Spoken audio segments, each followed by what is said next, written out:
কই দিন। কি তুই? মা, আসলে আমি তোমার পার্সেল দিতে এসেছিলাম, এই নাও। তোর হাত থেকে আমি কোনো জিনিস নিতে চাই না, চলে যা এখান থেকে।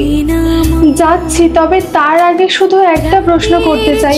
তুমি তো গ্রামের বাড়ি থাকতে, এখানে কবে এলে? থাকার মতো কি অবস্থা ছিল? নিজের সুখের জন্য তো পালিয়ে গেলি। একবারও ভেবে দেখেছিস আমরা পাড়ার লোকের কাছে কি করে মুখ দেখাবো? বাবা দাদার উপরে তো একটুও ভরসা করতে পারলি না। তোর তো খুব সুখে থাকার কথা রে, তাহলে এইসব করছিস কেন? বর বুঝি বেকার? সেরকম কিছু না, আমার তো আরো অনেক কাজ আছে, এটা নাও না। শোন, কথা ঘোরানোর একদম চেষ্টা করবি না। আমি তোর মা, একটু হলেও হয়তো বুঝতে পারছি, তাও তুই সবটা নিজের মুখে স্বীকার কর। এটা ছাড়া আমার কাছে আর কোনো উপায় ছিল না মা। যার হাত ধরে আমি চলে এসেছিলাম সে আমাকে ঠকিয়ে সমস্ত গয়না নিয়ে পালিয়ে গেছে। ভেবেছিলাম নিজের জীবনটা শেষ করে দেব, কিন্তু তার পারলাম কই। নিজের পেট চালানোর জন্য এই কাজটা করতে হয়। বলতো আমাদের কি কোনো ভুল ছিল?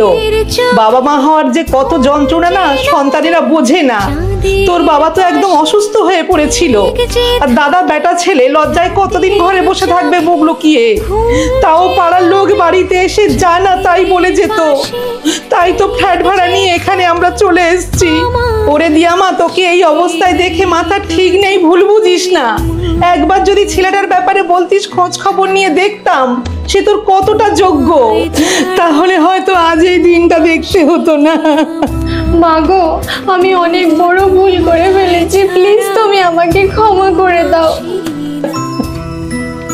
মনের মধ্যে যা আছে সব ভুলে যা, কিচ্ছু মনে রাখিস না। দাদা অফিস থেকে ফিরলে বুঝিয়ে বললেও আমার কথা ফেলতে পারবে না। ভিতরে আয়।